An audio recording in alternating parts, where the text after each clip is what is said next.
Está valendo, está valendo. Deixa eu compartilhar a tela. Vai chamando o povo, vai chamando pra vir pra cá. Essa daqui, compartilhar. Somos 12 até agora. A sala é muito maior. São 24 alunos na sala. Contamos com a metade, menos da metade, que eu tenho 2 participações aqui nesse quantitativo.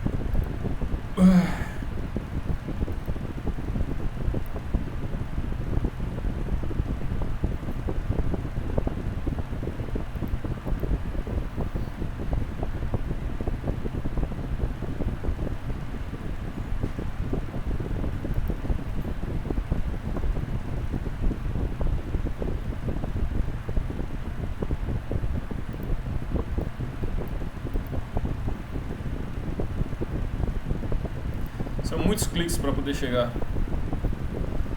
no local da chamada. Muitos cliques. Deixar já aberto aqui. Já se passaram 4 minutos dos nossos 40. Ou seja, 10% do tempo já foi embora. Registrar essa aulinha aqui. Foi de ontem. Tarde. Pronto, somos 25 na verdade. Só temos presença de 12, nem a metade da turma. Na última aula nós encerramos com a discussão de Frequency Division Multiplexing e Time Division Multiplexing, que estão... Deixa eu ver aqui a página.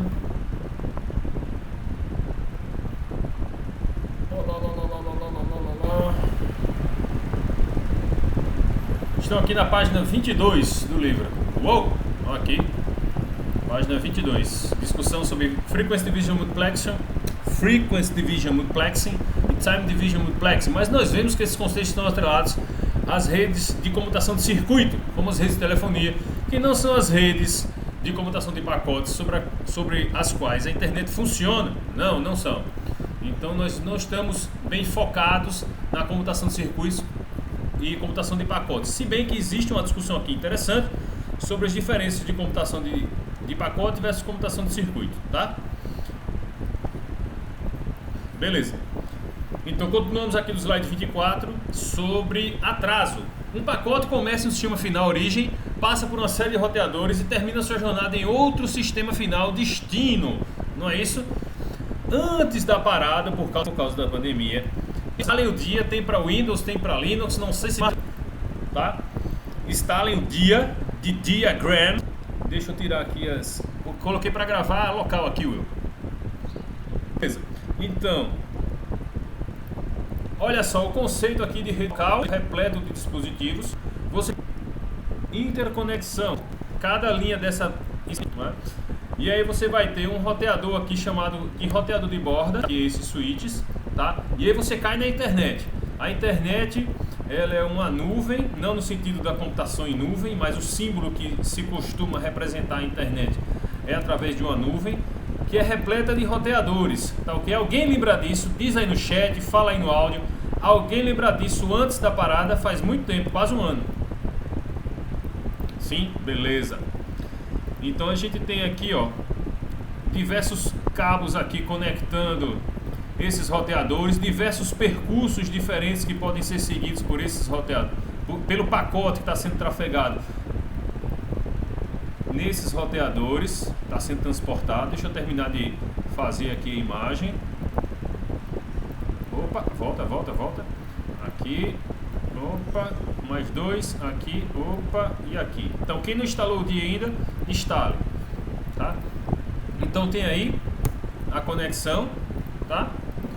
Isso para você atingir um destino que vai estar lá do outro lado, um servidor do outro lado. E aí você pode usar, pessoal, aqui no dia você pode usar várias dessas folhas, tá vendo? À medida que você vai selecionando as folhas, elas vão ficando aqui nos seus preferidos. Então eu tenho a folha de rede, a folha Cisco Switch, Cisco Computador, Cisco Diversos. A Cisco é a maior fabricante de roteadores do mundo, tá? Estima-se que 60% dos roteadores do núcleo da internet funcionam são da marca Cisco, tá? E são justamente esses dispositivos que a gente vai aprender a configurar, os dispositivos da Cisco, já que são os mais utilizados. E lá do outro lado né? No Cisco computador você tem a representação também de um servidor. Tá? Ok.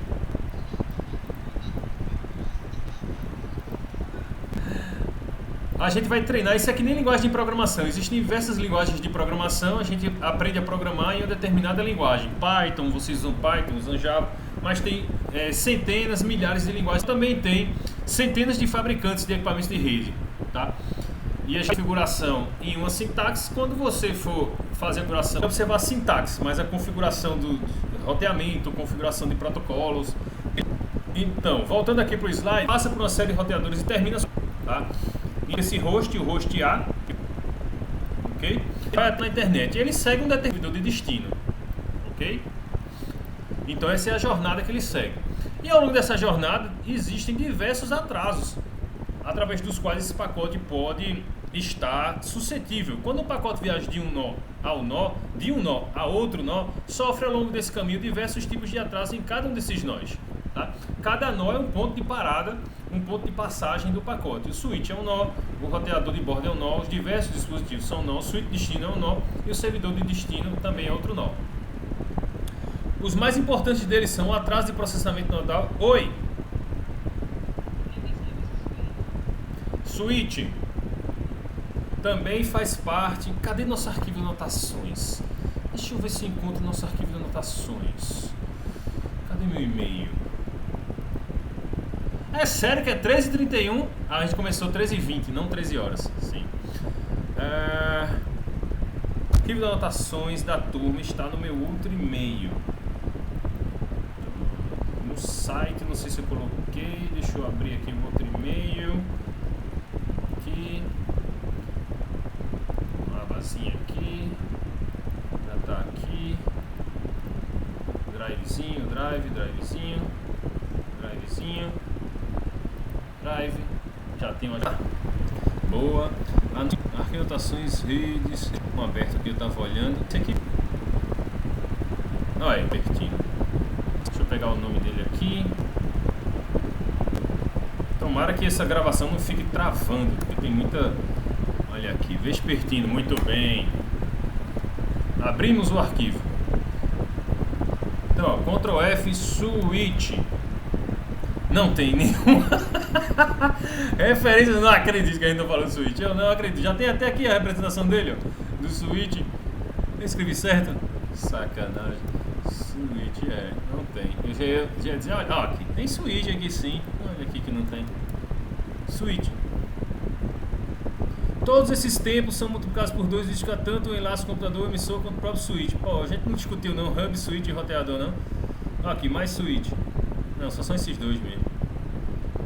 A gente viu um slide cheio de componentes, enfim. Já que não tem aqui, lá vou eu falar sobre o switch. Vai pra cá. Certo. Aí veio. Cadê? Aqui não. Cadê? Aqui sim. Pronto. Então, o switch é o equipamento de interconexão dentro da rede local. Ele serve para que você consiga trocar informações dentro do... Quando você está dentro da mesma endereços IP,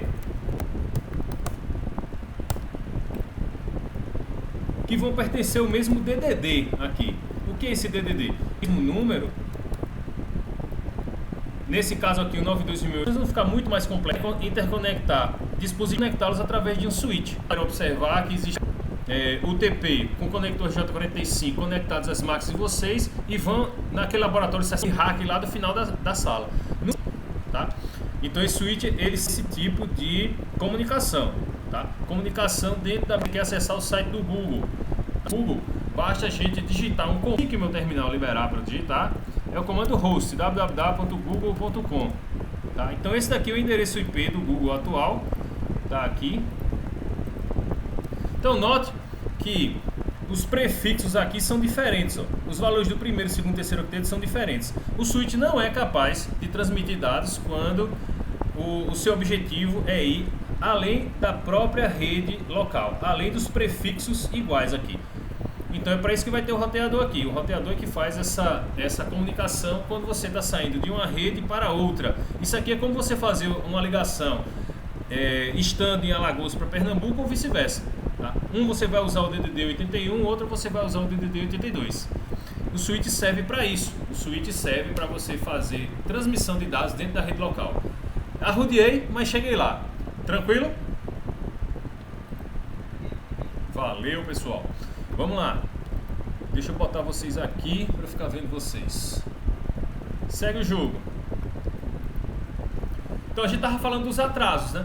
Vocês podem consultar também o livro-texto a partir da página 26, que tem toda a discussão. Páginas 26, 27 e 28, 29, de 26 a 29. Tem toda a discussão sobre atrasos, tá? Então, claro, o atraso que ele vai sofrer sobre o processamento em cada uma das etapas que ele vai passar da origem até o destino. Tá? Então, os principais atrasos são de transmissão, de propagação, de processamento final e de fila. E aqui nessa imagem, a gente consegue observar apresentação inicial do slide atual. A gente consegue observar a representação de cada um desses atrasos, tá?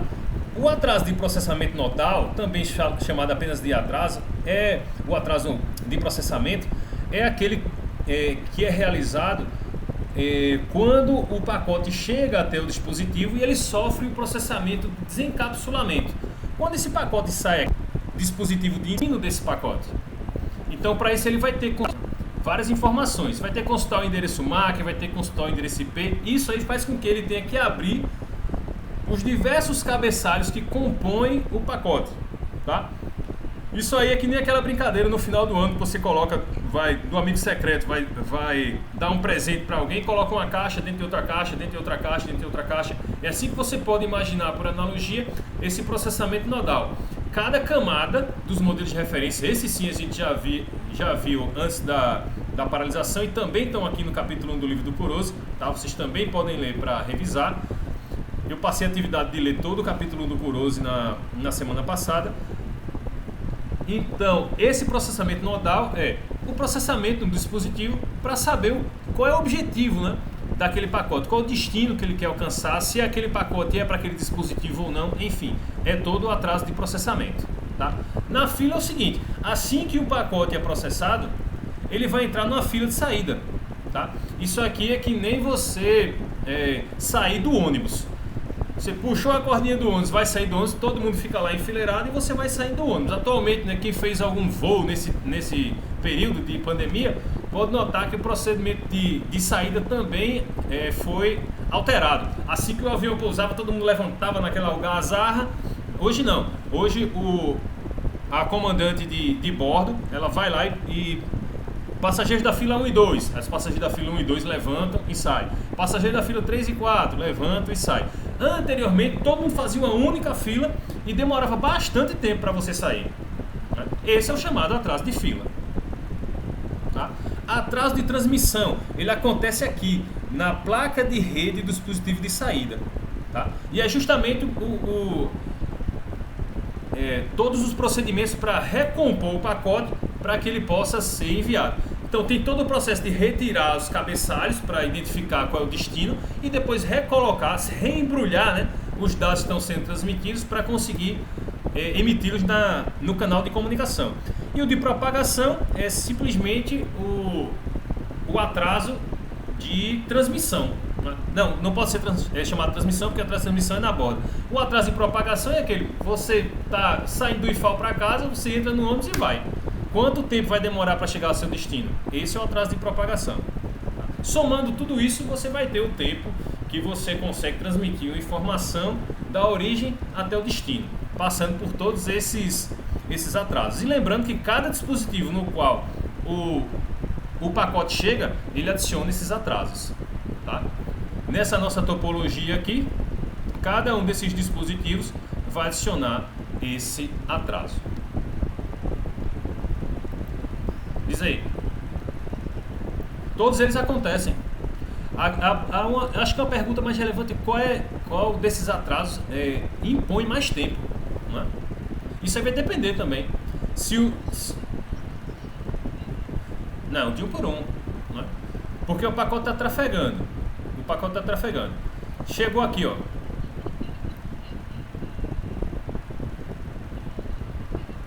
Sim, perfeito. Todos um seguido do outro.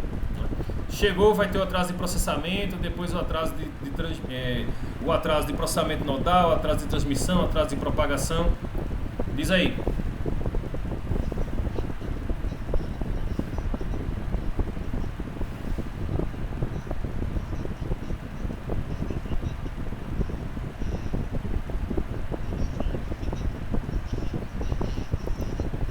Isso depende muito da situação, porque, por exemplo, imagine que você acabou de ligar o roteador. Ligou o roteador e estão chegando os primeiros pacotes. Não tem fila, não é?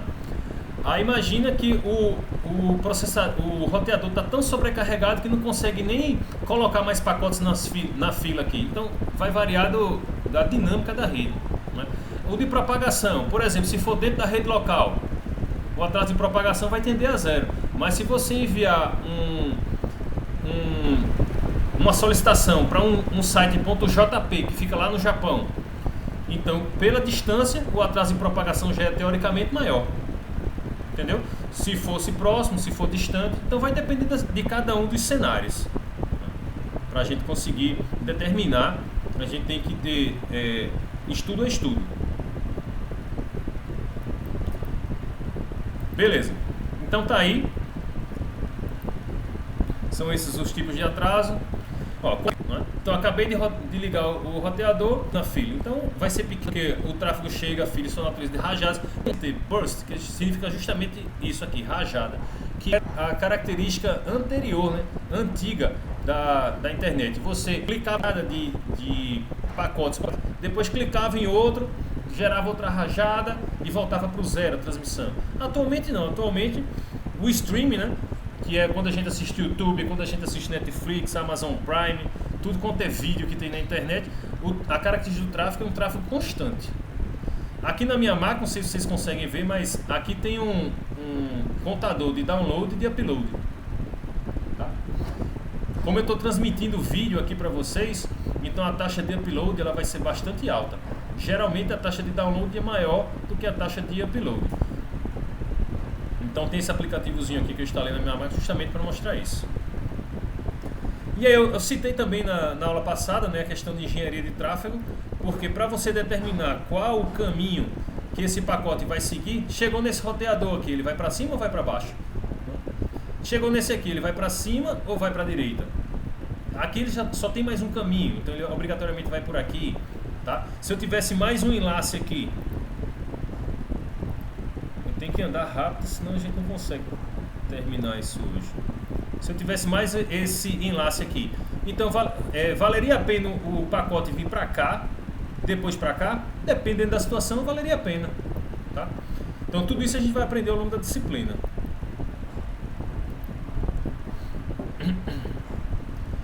E aí você tem a dependência entre atraso de fila média e intensidade de tráfego. Tá? Tem a explicação bem legal disso aqui no livro, tá? Que é quanto tempo demora para você fazer a transmissão de um determinado tamanho de informações. Então se seu enlace é de 100 MB, você tem 1 GB para transmitir, teoricamente ele vai demorar 10 segundos, né? No mínimo. Porque se o seu arquivo é de 1 GB e você tem um canal de comunicação de 100 MB, então vai demorar no mínimo 10 segundos para você transmitir a informação. Tá? Então esse que é a dependência entre atraso de fila média e intensidade do tráfego. Quanto mais tráfego chega, né, teoricamente eu vou ter um atraso maior, porque o tamanho da fila também vai ser maior.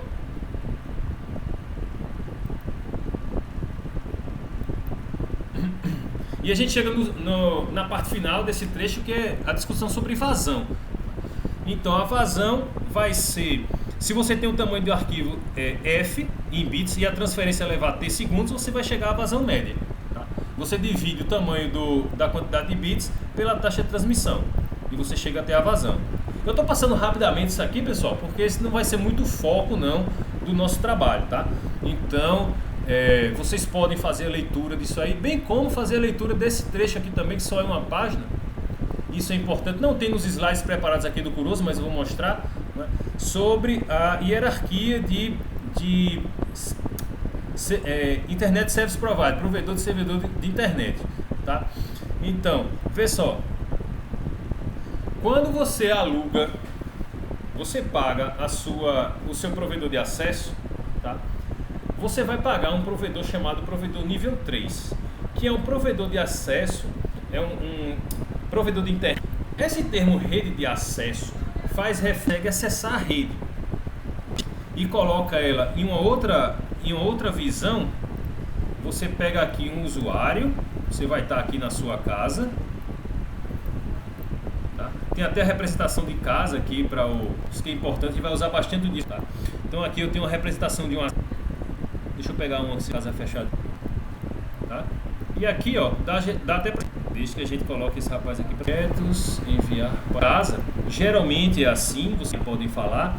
Geralmente a gente tem uma topologia dessa forma. Você vai ter aqui um computador, você vai ter aqui um notebook, um smartphone, um notebook, tá? Por exemplo, eu agora estou conectado diretamente no meu roteador sem fio, tá ele aqui, ó. Vou mostrar aqui para vocês. Estou conectado através de cabo, tá aqui meu cabo, no roteador sem fio, tá? Essa é a representação que eu estou mostrando. E agora eu acabei de cair. Será que vocês estão aí ainda?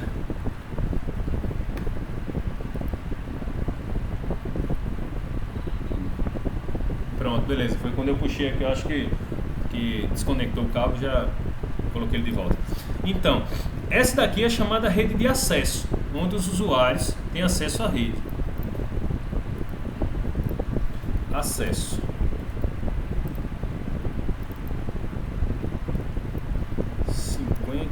PT. Tá aqui a rede de acesso. Tá? E aí, nessa rede de acesso, a gente vai contratar o nosso provedor. Por exemplo, aqui eu estou usando o provedor chamado VIP. Estou tentando mudar para Itafiber, que já é outro provedor aqui de onde eu estou. Tá? E aí, voltando aqui para a figura, esses provedores aqui na rede de acesso vão contratar outros provedores. Qual é a diferença desse provedor de rede de acesso para um provedor regional? A área de cobertura, a área de alcance do provedor. Provedores de acesso, geralmente, esses daqui são chamados provedores nível 3, eles só têm alcance regional, nem regional, é alcance municipal. Então são provedores que atuam dentro de uma cidade, provedores que atuam dentro de um estado. Tá? Quando a gente vai para o segundo nível, chamado provedor nível 2, a gente vai ter provedores de alcance nacional ou continental. Então, vocês concordam comigo que os equipamentos que você tem que ter dentro do seu provedor para prover conectividade dentro de uma cidade, teoricamente, esqueci a palavra, não vem à mente a palavra que eu quero. Teoricamente não. Subjetivamente, você não consegue perceber, imaginar que os dispositivos que você vai ter para interconectar clientes ao seu provedor dentro de um município podem ser diferentes de equipamentos que você vai ter que ter dentro do seu provedor para fornecer uma conectividade nacional ou continental. Por exemplo, esse provedor que eu estou aqui, a VIP Tecnologia, ele é um provedor só aqui dessa região, tá? Ele tem aqui uns 3, 4 quilômetros de conectividade.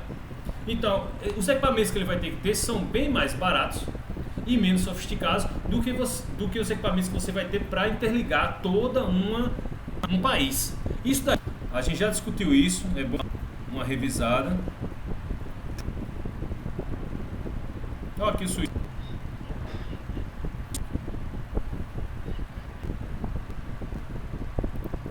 Deixa eu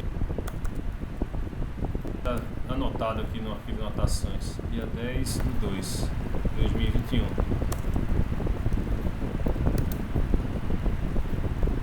Há 3 categorias de provedores de acesso à internet.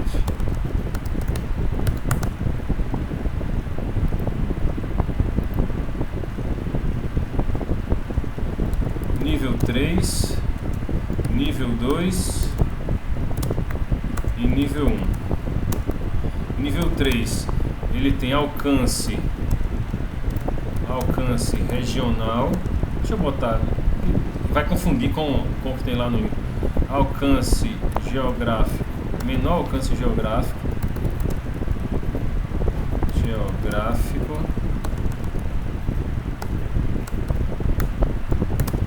cidades ou estados.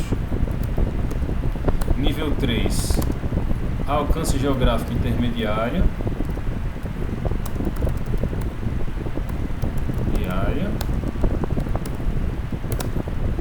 nacional, países ou continentes,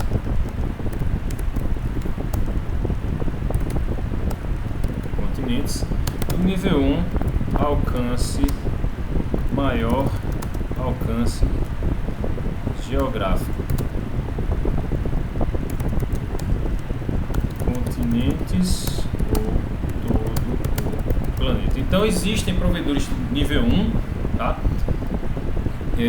Quando eu verifiquei essa informação da última vez, havia 14 provedores nível 1 que tem, eu acredito que tem até um exercício com isso. Então, veja, intuitivamente é o alcance geográfico, mas essa diferença, ela resulta também em uma que são utilizados, tá? A diferença, intuitivamente a gente imagina logo a questão geográfica, mas muda completamente os equipamentos que são utilizados. Então, se você fosse questionado numa entrevista, né, poxa, mas qual é a diferença aqui entre os provedores nível 1, nível 2 e nível 3? Aí você já saberia que a principal diferença é o alcance geográfico deles, contudo, essa diferença geográfica implica também diferentes equipamentos. Perfeito? Fica melhor assim, eu até acho melhor escrevendo, que a gente seguir melhor. Pronto. Aí esse daqui são duas páginas aqui, tá? No livro, que explicam rapidamente, como tem aqui também, antes da sessão de atraso, resolvi dar uma pincelada aqui para vocês.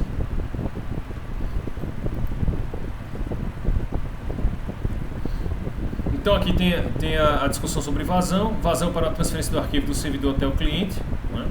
Quanto mais dispositivos você vai ter ao longo do caminho, a maior vazão vai ser a vazão de menor capacidade entre dois dispositivos, tá? Então, se aqui nessa rede 1 do servidor até o roteador tiver uma rede de 1 gigabit por segundo e esse segundo aqui tiver uma rede de 10 megabits por segundo, a maior vazão da origem até o destino vai ser a vazão do menor enlace de comunicação. Daquele enlace de comunicação, né, determinado sistema fim a fim. No servidor, se eu tiver que passar pela comunicação de diversos outros, né? Então, se a quantidade de vazão que cada um desses 10 clientes aqui emitir no somatório for maior do que a capacidade de enlace, está criado um gargalo. Por exemplo, se cada um deles aqui transmite a 100 megabits por segundo e eu tenho 10 clientes e esse canal de comunicação aqui é de 500, então eu vou ter 1000 megabits por segundo, ou seja, 1 gigabit, para ser transmitido através de um enlace de 500, ou seja, eu vou ter a metade da capacidade do enlace para as origens de geração de dados. Isso vai fazer com que ou o atraso seja muito grande ou simplesmente os pacotes sejam perdidos, tá? Então tem essa consideração também a ser levada quando a gente discute sobre vazão. Diz aí.